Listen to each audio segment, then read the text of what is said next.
بسم اللہ الرحمن الرحیم۔ السلام علیکم ناظرین، میں ہوں آپ کا میزبان عبدالجبار گجر اور آپ دیکھ رہے ہیں میرے ساتھ اس وقت میرا یوٹیوب چینل۔ اللہ پاک سے دعا ہے کہ اللہ تعالیٰ آپ کو صحت اور تندرستی والی زندگی عطا کرے۔ محترم ناظرین، آج دن ہے پیر کا، اور پیر کے دن دنیا میں ایک ایسی ہستی تشریف لائے، کیونکہ اس وقت دنیا کی کوئی 7 سے 8 ارب کے قریب آبادی ہے، اس میں سے 20% حصہ جو ہے وہ مسلمانوں کا ہے، اور مسلمانوں کے جو رہبر پیشوا اور اس مذہب کے جو بانی ہمارے نبی حضرت محمد سیدنا محمد صلی اللہ علیہ وسلم سرور کونین حسن انسانیت اس دن کو تشریف لائے تھے۔ زیادہ تر علماء کرام اس بات پہ متفق ہیں کہ وہ 12 ربیع الاول کو آئے، کچھ کا خیال ہے علماء کرام کا کہ وہ 9 اپریل کو اس دنیا میں یا 9 ربیع الاول کو اس دنیا میں تشریف لائے۔ میں کوئی علماء اکرام تو نہیں ہوں، لہذا اس بحث میں بھی میں نہیں جانا چاہتا کہ وہ کس دن تشریف لائے، لیکن زیادہ تر اتفاق جو ہے علماء کا وہ 12 ربیع الاول پہ ہے، اور پاکستان میں چھٹی بھی اسی دن کو منائی جاتی ہے کہ وہ 12 ربیع الاول کو ہی اس دنیا میں تشریف لائے۔ 22 یا 20 اپریل 571 عیسوی کو آپ پیر والے دن اس دنیا میں تشریف لائے۔ آپ کے والد کا نام تھا عبداللہ، اور عبداللہ کے والد کا نام ابو مطلب، اور ان کے والد کا نام بنو ہاشم تھا۔ یوں حضور صلی اللہ علیہ وسلم کی پیدائش سے پہلے ہی آپ کے والد، کیونکہ مدینہ کی طرف وہ تجارت کے لیے گئے ہوئے تھے، تو وہاں پر فوت ہو گئے۔ تو آپ کے والد آپ کی پیدائش سے پہلے ہی اس دنیا سے رخصت ہو گئے، یوں آپ پیدا ہی یتیم ہوئے۔ پھر آپ کی والدہ ماجدہ بھی 6 برس کی عمر میں جب مدینہ، یعنی کہ ابو طالب کہہ دیا،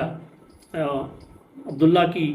قبر، یعنی کہ آپ اپنے والد کی قبر سے اپنی والدہ کے ہمراہ واپس آ رہے تھے، تو آپ کی والدہ بھی تقریباً 6 سال کی عمر تھی آپ کی، تو اس دنیا سے رخصت ہو گئی۔ تو آپ کی دائی جو تھی وہ اماں حلیمہ، اس کا ذکر کرنا بھی ضروری سمجھتا ہوں کہ انہوں نے آپ کو پالا پوسا، اور بچپن میں جو دودھ پلایا وہ انہی نے پلایا، اور وہ آپ کی رضائی اماں یعنی کہ دایا تھی۔ 6 برس کی عمر کے بعد جب آپ کی والدہ ماجدہ اس دنیا سے تشریف لے گئیں، تو آپ کے دادا ابو مطلب نے آپ کو پالا، اور پھر وہ آپ کو چومتے، آپ کے سر پر ہاتھ پھیرتے۔ تقریباً 8 سال کی عمر میں جب وہ قریب المرگ تھے، تو انہوں نے آپ کو ابو طالب کے سپرد کر دیا۔ ابو طالب اور عبداللہ کی والدہ ایک ہی تھی، تو لہٰذا ابو طالب نے اپنے بھتیجے کو بڑی ہمدردی اور دل جوئی اور بہت ہی محنت سے پالا اور پرورش کیا۔ ابو طالب کا ذکر کرتے جائیں کہ جیسے میں نے اوپر بتایا کہ ابو طالب اور عبداللہ کی والدہ ایک ہی تھی، ابو مطلب کے یہ دونوں بیٹے تھے۔ پھر ابو طالب حضرت علی کے والد تھے، تو اس طرح حضرت علی پھر حضور پاک کے بعد میں داماد ہوئے، حضرت فاطمہ کے جو گھر والے ہوئے۔ تو اس طرح پھر ذکر کرتے آگے چلتے ہیں کہ 8 سال کی عمر میں آپ کے دادا ابو مطلب اس دنیا سے رخصت ہوئے، تو ابو طالب نے آپ کی کفالت کی ذمہ داری لے لی۔ یوں ابو طالب کی ہی پرورش میں آپ بڑے ہوئے، کوئی 23 سال کی عمر کو پہنچے تو آپ کے حسن اور اخلاق اور ایمانداری کے چرچے دور دور تک ہونے لگے کہ آپ بہت اچھے تاجر ہیں، اس طرح ایماندار ہیں۔ تو حضرت خدیجہ اس وقت بہت مالدار عورت تھیں، انہوں نے کوئی آپ کی عمر 23 برس ہوگی تو آپ کو مال دے کر بھیجا، اور آپ کو بڑا اس میں منافع ہوا۔ اس بات کو پسند کرتے ہوئے حضرت خدیجہ نے آپ کو شادی کی نکاح کی درخواست دے بھیجی۔ اسے حضور صلی اللہ علیہ وسلم نے اس درخواست کو ایکسیپٹ کرتے ہوئے کوئی 25 سال کی عمر میں حضرت خدیجہ سے نکاح کیا، اور حضرت خدیجہ ہی کے بطن سے آپ کے 3 بیٹے اور 4 بیٹیاں پیدا ہوئیں، جس میں حضرت فاطمہ نمایاں ہیں، جو کہ حضرت علی کی زوجہ ٹھہری، حضرت امام حسین اور امام حسن کی والدہ حضرت فاطمہ ہی تھی۔ یوں پھر کوئی 40 سال کی عمر میں آپ کو اللہ تعالیٰ نے نبوت عطا کی۔ اس دوران کچھ کنٹروورشل سی باتیں ہوئیں، وہ کیونکہ میں مناسب نہیں سمجھتا کہ یہاں ذکر کروں، یہ علماء کرام کے منہ سے ہی اچھی لگتی ہیں اور وہی اس کا ذکر کریں گے۔ تو 40 سال کے بعد تقریباً جب آپ کی نبوت کو 13 سال تھے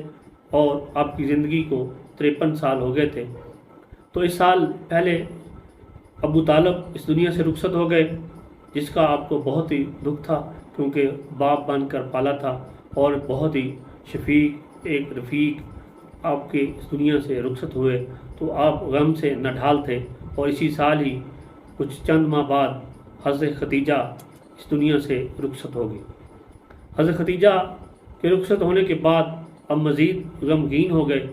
اور یہ صدمہ کوئی عام صدمہ نہیں تھا، وہ آپ کی رفیق حیات تھی۔ انہوں نے آپ کی ہر طرح سے مدد کی، مالی لحاظ سے، اخلاقی لحاظ سے آپ کو پیچھے نہیں ہٹنے دیا، اور حضور صلی اللہ علیہ وسلم نے بھی آپ کی زندگی مبارک میں دوسری شادی نہیں کی۔ جو باقی 11 شادیاں یا 13 شادیاں پہ علماء کرام کا اتفاق ہے، کچھ کہتے ہیں 11 ہیں، کچھ کہتے ہیں 13 ہیں، یہ شادیاں جو باقی 10 یا 12 شادیاں بنتی ہیں، یہ حضرت خدیجہ کی وفات یعنی کہ آپ کی عمر کے 53 سال اور یعنی کہ مکہ نبوت کے 13 سال بعد آپ نے یہ باقی شادیاں کی۔ تو یوں اس 13 سال بعد آپ نے ہجرت کی اور مدینہ کو تشریف لے گئے۔ وہاں پر باقی شادیاں ہوئیں اور اسلام کی جو مزید تبلیغ اور وہ مقام وہاں پہ، یہاں پر آپ نے خطبہ حجۃ الوداع بھی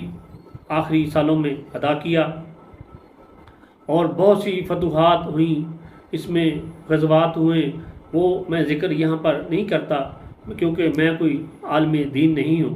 تو اس لیے میں ان باتوں سے اجتناب کرتے ہوئے یہ علماء کرام پر چھوڑتا ہوں، اور صرف میرا مقصد آپ کو اور میرے بچوں کو یا میرے دوستوں کو یا میرے جو ناظرین ہیں ان کو بتانے کا مقصد صرف یہی ہے کہ بایوگرافی یہاں پر ڈسکس کی جائے کہ اس وقت 20% جس کو لوگ مانتے ہیں اپنا مسیحا، وہ کون تھے۔ تو جب آپ نبوت کے 13ویں سال، اور یہ اس کو غم کا سال بھی کہتے ہیں، تشریف لے گئے مدینہ میں، تو مدینہ میں آپ تقریباً 10 سال تک وہاں پر آپ نے زندگی گزاری۔ کوئی 63 سال اور 4 دن کی عمر میں آپ اس دنیا سے جب رخصت ہوئے تو دین اسلام ایک مکمل طور پر پھیل چکا تھا۔ بعد میں پھر ان کے پیروکاروں نے آ کے جو پھر حضرت ابوبکر صدیق، حضرت عمر، اس طرح سے یہ سلسلہ چلتا چلتا آگے تک پہنچا جو آپ سلطنت عثمانیہ دیکھ رہے ہیں۔ محترم ناظرین، یہ تھا احوال کہ آپ پیر کے دن ہی اس دنیا میں تشریف لائے اور پیر کے دن ہی 12 ربیع الاول کو اس دنیا سے رخصت ہوئے۔ اس پہ تو زیادہ تر علماء اکرام متفق ہیں کہ وہ دن ہی پیر کا تھا۔ تو انشاءاللہ تعالی مجھے دیجیے اجازت، اپنا رکھیے خیال، پھر ملتے ہیں کسی نئے ویلاگ کے ساتھ، تب تک خدا حافظ۔